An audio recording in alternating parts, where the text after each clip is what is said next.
Bonjour et bienvenue à la toute nouvelle émission d'affaires publiques de la télévision du Haut-Richelieu, la Tribune TVHR.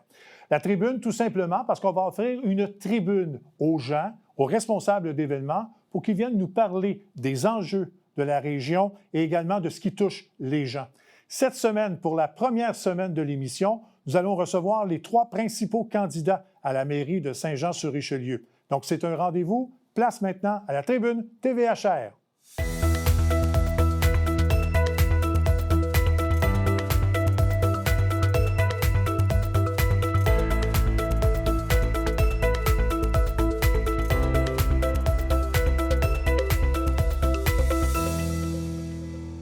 Et comme première invitée, j'ai le plaisir de recevoir la mairesse de Saint-Jean-sur-Richelieu, Mme Andrée Bouchard. Mais juste avant, la semaine dernière, la Ville de Saint-Jean a honoré la nageuse paralympique Aurélie Rivard en nommant la piscine du complexe sportif Claude Raymond à son nom.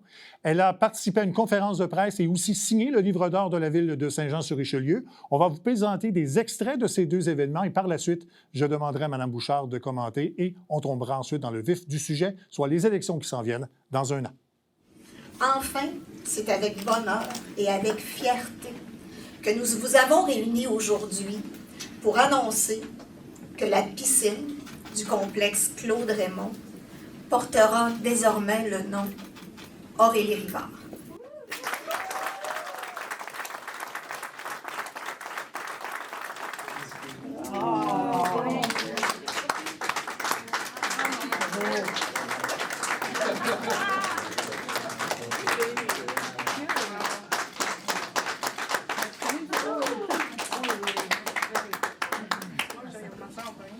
J'ai pas d'autre mot que merci, surtout à vous. C'était vraiment un bon discours, beaucoup trop d'attention envers moi, mais je suis extrêmement honorée de tout ce qui se passe en ce moment, de la célébration de ma carrière, mais aussi de pouvoir faire ça dans ma ville natale et surtout dans la piscine où j'ai passé 20 ans, où j'ai grandi, où j'ai vécu le meilleur comme le pire. Donc, merci de me permettre de vivre ce moment-là. Alors que ma carrière n'est pas officiellement terminée, donc ça me fait vraiment chaud au cœur. Puis je suis contente de partager le moment avec tout le monde ici ce soir. Donc merci.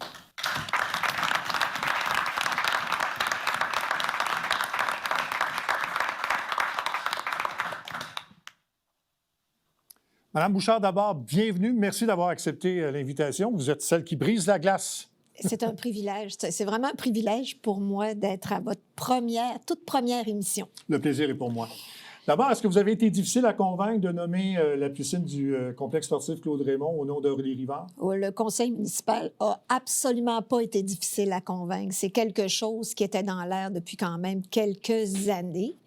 Il fallait toutefois que les gens fassent une demande par écrit, puis que toute la communauté soit autour de ça. Alors, après avoir reçu une lettre de M. Claude Raymond, de l'association du club de natation aussi, et le cabinet de la mairie, évidemment, on a mis notre grain de sel. Je pense que le conseil, c'est à l'unanimité. Puis d'ailleurs, ça va fermer un quadrilatère.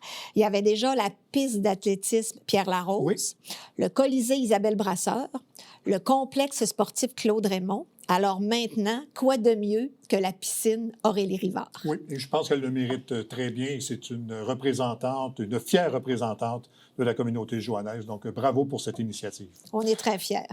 Donc, on est à 1 an des élections municipales, ou à peu près. Là. Vous avez décidé donc de vous représenter pour un 2e mandat. Un premier mandat qui n'a pas été facile parce que, évidemment, la plupart des conseillers et conseillères qui étaient dans votre équipe ont quitté. Comment vous avez vécu là, ces 3 années là, à la mairie de Saint-Jean? Vous dites que ça n'a pas été un mandat facile. Ça a quand même été un mandat important. Oui. Un mandat important dans le sens où est-ce que on s'était présenté en disant qu'on voulait changer le climat. Puis vraiment, au niveau national, régional et même au niveau local, les gens sont de bonne humeur avec la ville de Saint-Jean-sur-Richelieu. On a nos entrées partout. Moi, je suis membre de plusieurs comités, que ce soit à l'UMQ, plusieurs comités de l'UMQ, à la FQM. Je suis vice-présidente de la table des préfets. Alors, Saint-Jean-sur-Richelieu, maintenant, fait partie d'une communauté de grandes villes et est considérée comme telle par tout le monde. Oui. Donc, votre mandat sera un peu celui de la continuité, donc des projets que vous avez commencés et que vous voulez poursuivre pour la prochaine mandat. Il y a beaucoup de projets, d'ailleurs, qui sont avancés. Il y en a qui sont terminés, que ce soit la politique de l'arbre, la politique on a aussi une politique culturelle, la politique d'admissibilité des organismes communautaires au soutien municipal. Il y a beaucoup de choses de faites, mais il y a aussi beaucoup de choses en route. Notre plan d'urbanisme datait de 2007.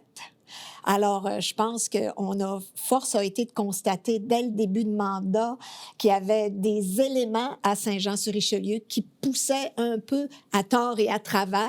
Alors, il a fallu se doter d'un plan directeur des infrastructures municipales, d'un plan directeur de l'eau, d'un plan directeur des biens immobiliers et d'autres plans, de manière à se projeter dans le futur, de manière à faire du démarchage pour le futur, puis de manière à densifier aussi pour loger notre population.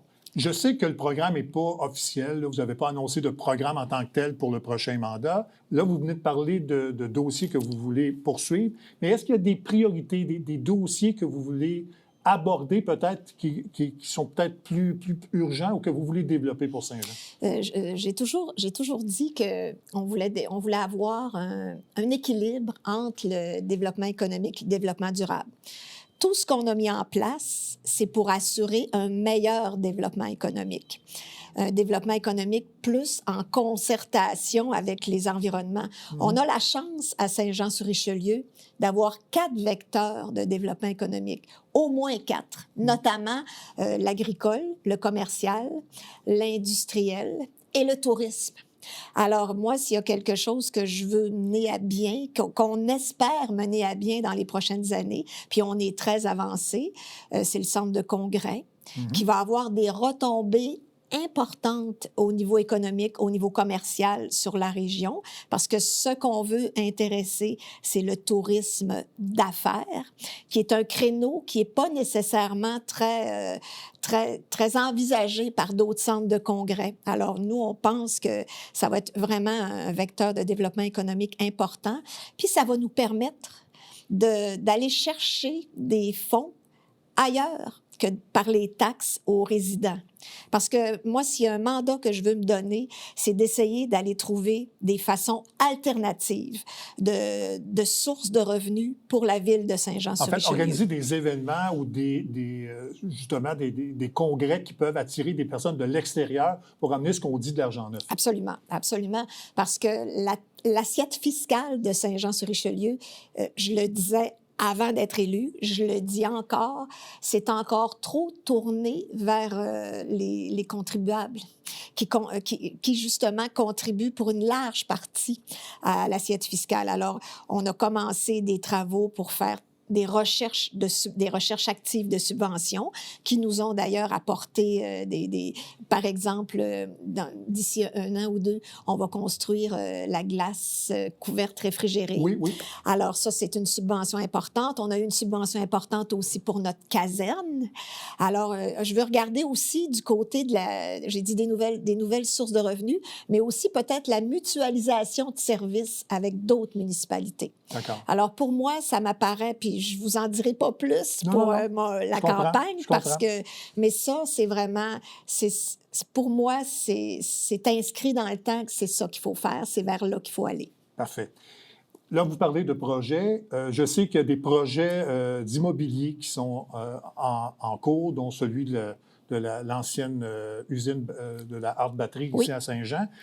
Comment vous voyez le dossier du logement abordable à Saint-Jean? Est-ce qu'il y a un problème? Et si oui, comment le régler? Et sinon, qu'est-ce qu'on peut faire justement pour aider les gens? Parce qu'il faut quand même dire que c'est pas juste Saint-Jean, là, le problème de logement est un peu partout au Québec. Comment on peut le régler?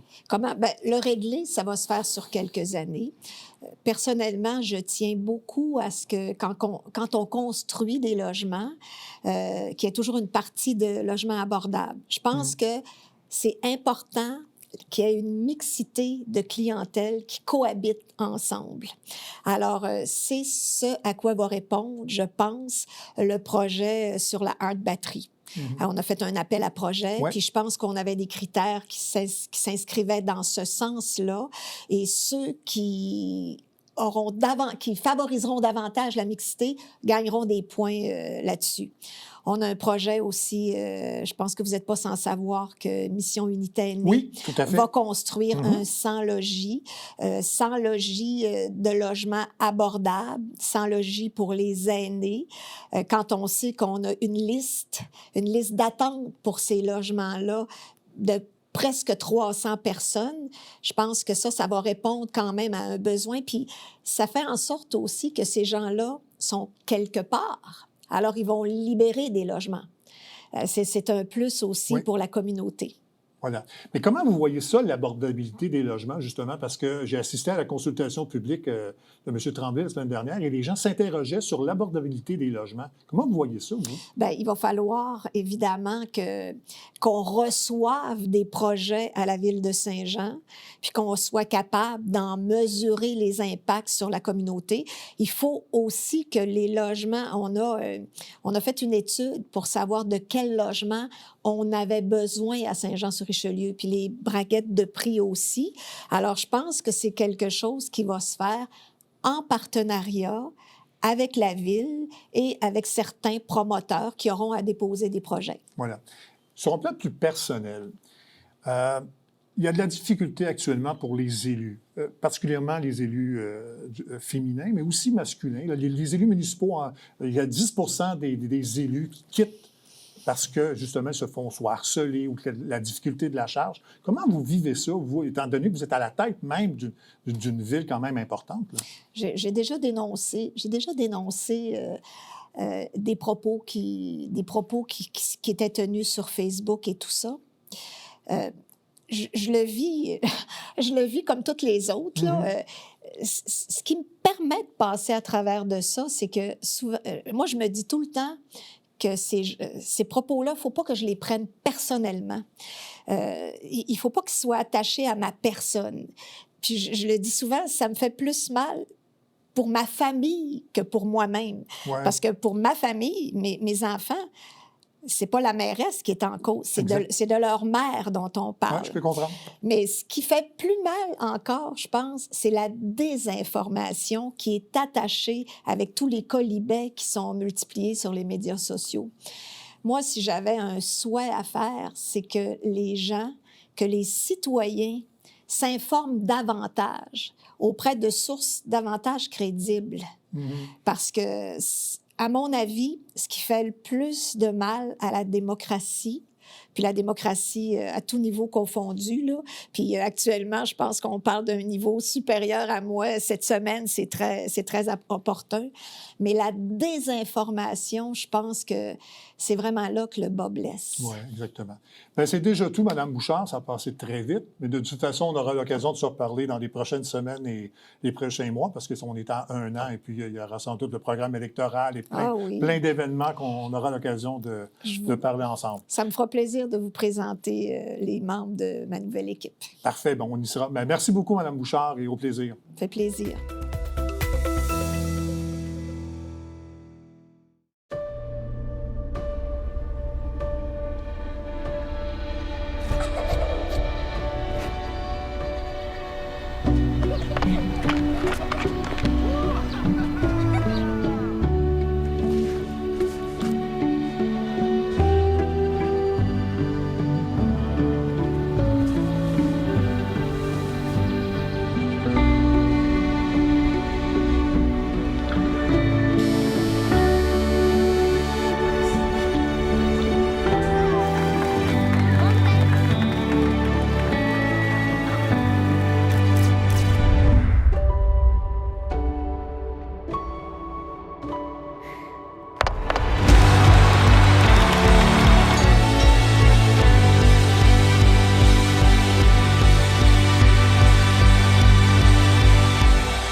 Je reçois maintenant la chef d'équipe Marilyn Charbonneau, Démocratie Saint-Jean. Madame Marilyn Charbonneau, qui est la deuxième candidate annoncée pour les élections à Saint-Jean-sur-Richelieu. Bonjour, Madame Charbonneau. Bonjour, M. Tremblay. Merci d'accepter notre invitation. Ça fait plaisir. D'abord, qu'est-ce qui vous motive à vous présenter à la tête de la ville de Saint-Jean?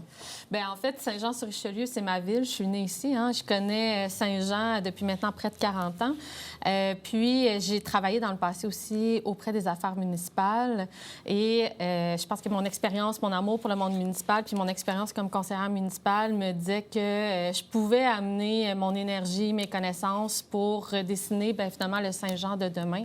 Puis je pense qu'on a besoin d'un nouveau souffle à Saint-Jean-sur-Richelieu. Bon, vous dites un nouveau souffle. Pourquoi? Est-ce qu'il y a des choses que vous trouvez qui sont à corriger ou que vous voulez apporter davantage à la ville? Bien, je pense qu'à la ville, en ce moment, ça prend un peu plus de proactivité. Puis je pense qu'il faut oser aller dans les sentiers battus, peut-être faire les choses différemment. J'ai l'impression qu'on répète souvent la même recette. Et moi, je pense qu'il faut plutôt tomber en amour avec le problème, puis être flexible sur les moyens. Il faut mettre toute la collectivité ensemble pour pouvoir faire des meilleurs aménagements, pour améliorer le transport, pour justement nos entreprises aussi. C'est un moteur économique, mais c'est aussi des moteurs de changement social. Puis eux sont à même de voir là, tous les besoins des différents citoyens et citoyennes qui travaillent chez eux, finalement. Fait que je pense que tout le monde devrait être plus assis autour de la table, puis on devrait avoir des objectifs communs pour faire grandir notre ville. Bon, vous venez de parler des citoyens, justement. Je pense que les citoyens, c'est pas mal au cœur de vos priorités. Oui. En fait, Démocratie Saint-Jean partait aussi de notre volonté de mettre la ville au service des citoyens. C'est-à-dire, c'est de créer le contexte pour qu'ils puissent s'exprimer, qu'ils puissent influencer les décisions. Et pour ça, mais ça prend, le partage d'informations, ça prend de la transparence, puis ça leur prend des tribunes pour co-construire la ville avec nous, là. Vous souhaitez aussi, je pense, offrir un plus large éventail en logements sociaux, par exemple. De quelle façon vous voulez procéder? Bien, en fait, on voit présentement, là, on est plus en mode opportuniste. Il y a des projets qui sont lancés, on les récupère, on cherche des terrains. On n'a pas encore de vision d'ensemble. On n'a pas nécessairement un plan concerté pour le logement social et le logement abordable. Alors, je pense que, premièrement, ça nous prend un plan. Puis, deuxièmement, on le voit avec les terrains, par exemple, la Hart Battery. On voit aussi le centre d'achat, le Carrefour Richelieu, qui est un super beau terrain. Ouais. On a toutes nos artères commerciales principales qu'on pourrait exploiter davantage. Mais pour ça, il faut assez les bonnes personnes autour de la table. Oui. Je sais aussi qu'il y a un point important de votre programme, c'est une offre d'infrastructures sportives de qualité. C'est quoi le problème que vous trouvez là-dedans? Bien, en fait, c'est que, tu sais, moi, je suis maman de 2 enfants qui font énormément de sport, là, que ce soit le football, le soccer, le handball, etc. Fait que je me promène beaucoup dans les villes autour de Saint-Jean-sur-Richelieu. Puis souvent, il y a des villes qui ont 40 000, 30 000 habitants. Ils ont des plus belles infrastructures sportives que nous. En fait, ça fait en sorte que les jeunes peuvent pratiquer dans un meilleur contexte, mais c'est aussi des infrastructures, après, qui sont accessibles à tous les enfants du quartier. Puis en ce moment, avec le 100 000 habitants, finalement, là, on ne peut pas bénéficier de ça. Puis on ne voit pas beaucoup nos enfants à l'extérieur. Alors moi, j'aimerais mieux qu'on parle avec les associations sportives, qu'on parle avec les écoles, puis qu'on regarde comment on peut augmenter cette offre-là. Mais ça aussi, ça va passer par probablement des programmes gouvernementaux aussi. C'est sûr qu'il y en a beaucoup qui vont passer par des programmes gouvernementaux, mais on a des dirigeants ici qui aiment le sport. On regarde, par exemple, maintenant, on a une équipe, les Mustangs de Senior Elite. On a des gens qui investissent dans Expérience Baseball, par exemple. Mais ces gens-là, ils veulent faire grandir le sport, puis ils sont prêts à investir aussi dans des infrastructures. Je pense que la Ville aurait tout intérêt à regarder d'autres modèles aussi en collaboration avec ces gens-là. Est-ce qu'il y a d'autres dossiers que vous voulez prioriser pour Saint-Jean-sur-Richelieu? Parce qu'on parle beaucoup de logement, on parle beaucoup... Mais est-ce qu'il y a d'autres dossiers là, que peut-être les gens sont peut-être moins au courant, là, qui passent peut-être sous le radar, mais qui sont importants pour une ville? Bien, moi, je pense que le premier dossier d'importance, là, c'est la gestion de la ville. Ça veut dire rendre notre administration performante, rendre notre administration au service des citoyens. C'est pas, comme on dirait, c'est pas sexy de dire ça, là, mais c'est quand même... Si on n'est pas capable de faire les petites choses à Saint-Jean, on ne peut pas s'imaginer qu'on fasse des grandes choses demain. Alors, on a vu le rapport de la vérificatrice générale il y a quelques mois là, qui disait qu'on avait un problème, notamment avec le service de l'urbanisme. Mais ça a un impact direct sur notre développement économique, notre développement social aussi, notre développement urbanistique, du transport collectif. Il faut qu'on soit plus efficace. Il faut que notre administration soit imputable. Il faut qu'on donne l'heure juste aux citoyens pour qu'ils puissent investir au bon moment. Fait que ça, c'est une grande priorité. Je pense qu'il faut retourner toutes les pierres, puis chaque dollar investi doit être bien investi. On a le transport collectif. On le voit en ce moment, c'est problématique, mais c'est aussi problématique pour nos entreprises. Ce que ça fait, en fait, on a une desserte qui n'est pas nécessairement ajustée aux besoins des entreprises. Ça veut dire les heures de pointe avec les fréquences. C'est pas ajusté avec les besoins des jeunes qui vont... En fait, le retrait de la voie réservée n'aide pas non plus, probablement? Bien, ça l'aide pas, mais on le savait tous. OK. Puis on le sait que 80 des gens qui embarquent dans notre autobus s'en vont à Brossard, à Longueuil. Pourquoi qu'on n'a pas saisi l'opportunité de tout de suite s'harmoniser avec le REM, avec des villes comme Longueuil, etc., pour améliorer la desserte, que ça soit est-ouest de la Montérégie et vers Montréal, mais aussi en profiter pour attirer des gens chez nous. Là, en ce moment, on se coupe de ces personnes-là qui pourraient directement du REM venir travailler ici. Fait que ça, pour moi, puis ça pose la question aussi de est-ce qu'on doit toujours revenir au terminus où on pourrait harmoniser notre transport interurbain avec notre transport local? Là. Oui, d'accord. Il y a une autre question aussi qui est importante, je pense, pour les gens. Vous parliez de gestion, mais il y a la gestion des finances publiques aussi, le taux de taxation, le poids sur les familles, c'est de plus en plus difficile. C'est pour ça qu'on parle beaucoup de logement abordable, parce que les gens sont un peu pris à la gorge. Comment vous voyez ça, un peu, cette gestion là, des finances publiques? Bien, en fait, c'est qu'à Saint-Jean, on est très peu diversifié dans les façons, finalement, d'aller soit capter de l'argent ou d'investir.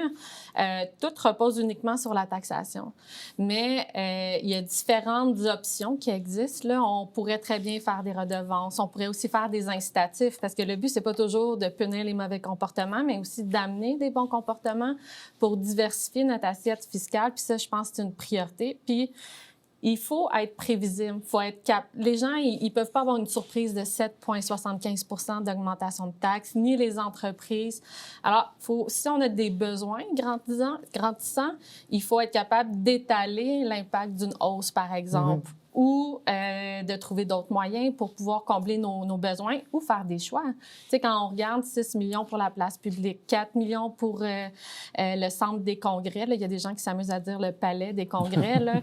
mais tu sais, tout ça, c'est pour dire à quel point que les gens se sentent pas concernés, se sentent pas écoutés, puis ils sentent pas que leur argent est utilisé à bon escient quand on peine à payer notre loyer. Mais je pense que les gens sont conscients aussi que Saint-Jean a besoin d'expansion, pas d'expansion, mais de rayonnement au niveau provincial, parce qu'on est quand même une ville de 100 000 habitants, la deuxième ville en importance en Montérégie. Mais ça devient quand même difficile de pouvoir mélanger le chèvre et le chou là-dedans, là, de faire les bonnes décisions. Comment vous pensez y arriver? Bien, en fait, tu sais, le rayonnement vient du moment que tes citoyens sont fiers, sont heureux, que tu as des infrastructures de qualité, que tes entreprises, tu réponds à leurs besoins. Puis des fois, c'est pas toujours en investissant 6 millions, 4 millions qu'on y arrive. Là. Déjà, juste, on est capable de s'occuper de notre réseau souterrain, qu'il n'y ait pas de débordement dans les sous-sols des gens, que notre rivière soit de meilleure qualité, mais aussi qu'on l'exploite davantage, on va finir par avoir du rayonnement. Pour attirer des entreprises, ça prend du logement, des infrastructures de qualité, faut que tu prennes soin de ton environnement, la nature aussi. Là. Un autre point important pour vous, c'est de garantir le développement et l'aménagement du territoire. Comment vous pensez procéder? Bien, premièrement, si on avait un plan d'urbanisme à jour, ça nous aiderait beaucoup. Ça serait déjà ça serait une grosse étape. Mais je pense qu'il faut il faut vraiment avoir une photo exacte de notre territoire. Il faut allier la densité avec le transport collectif et l'offre commerciale. En ce moment, ça se fait pas. On a tendance à aller en bordure d'autoroute. Okay. Mais ça, c'est des gens qu'on installe et qui quittent finalement vers le 10-30, vers Montréal. Fait qu'il faut essayer de ramener le plus près possible là, les aménagements ou ce que les principaux équipements structurants. Puis, il y a des sites, par exemple, qui existent, qui sont un petit peu plus éloignés, mais qui méritent aussi d'être développés parce que notre but, c'est de ne pas aller en territoire agricole, de ne pas aller dans les espaces naturels. Puis on le sait là, qu'on a quand même une expansion qui a été faite, là, puis qu'on est limité. Fait qu'on doit requalifier l'existant. Je pense c'est notre défi à Saint-Jean. On parle beaucoup de courage politique. 10 des élus ou à peu près quittent avant la fin de leur mandat. On a de la difficulté à trouver des élus. C'est difficile aussi et on ne s'en cachera pas, pour les femmes en politique. Qu'est-ce qui vous motive vraiment là, à vouloir continuer? Parce que j'imagine qu'avec les médias sociaux, là, c'est pas évident. Bien, effectivement, je vous dirais que, tu sais, j'ai pas été touchée directement non plus encore là, par ce fléau-là, là, des injures sur les médias sociaux, mais moi, je me dis toujours, si les gens laissent je ne veux pas dire le pouvoir, mais s'ils laissent ces places-là, parce qu'il y a des gens, finalement, là, qui mettent des bâtons, des roues, mais c'est la démocratie qui va en souffrir, là. Puis moi, j'ai confiance avec les policiers, la sécurité, les lois, avec la sensibilisation. Je pense qu'on va y arriver. Puis c'est pas quelque chose qui m'effraie parce que j'ai l'impression que je vais travailler beaucoup de concert avec les citoyens. Je vais augmenter la transparence. Je vais essayer d'être le plus prévisible possible, d'annoncer davantage les coûts à l'avance, d'amener les gens autour de la table. C'est une des façons que je vois pour adresser cette problématique-là, mais ça va toujours rester un défi. Puis je pense que du moment que tu oses donner une opinion sur la place publique, que tu oses prendre une place, ça fait partie un peu du risque, mais je pense que les gens ont aussi une responsabilité. Il faut apprendre à se faire une carapace, dans le fond, dans ce genre de situation. Hein? Ben oui. Puis je pense qu'en politique, c'est nécessaire, là, de justement, faut que ça te coule un peu sur le dos parce que c'est impossible que tout le monde soit d'accord avec toi en tout temps. Très rapidement, en 30 secondes, qu'est-ce que vous allez rechercher au sein de votre équipe? Bien, en fait, nous, moi, ce que je veux dans mon équipe et ce que j'ai déjà, c'est des experts de différents domaines. Par exemple, des ingénieurs, des fiscalistes, des urbanistes, des entrepreneurs. Je suis vraiment en train de me faire une équipe qui va être capable de prendre en main des dossiers, de poser des bonnes questions aussi à l'administration, puis amener notre administration à travailler différemment, oser l'innovation, finalement. Mais Mme Charbonneau, merci infiniment d'avoir accepté notre invitation. On vous souhaite bonne chance pour les élections à venir. On aura sans doute l'occasion de se reparler au cours des prochaines semaines et des prochains mois. Mais merci beaucoup. Ça va me faire plaisir de revenir. Merci. Et voilà, ça complète la première de la tribune TVHR. J'espère que ça vous a plu. On va continuer cette semaine notre tour d'horizon là, des candidats à la mairie de Saint-Jean-sur-Richelieu au cours de la prochaine semaine. D'ici là, passez une très bonne fin de journée et on se retrouve à la prochaine. Au revoir.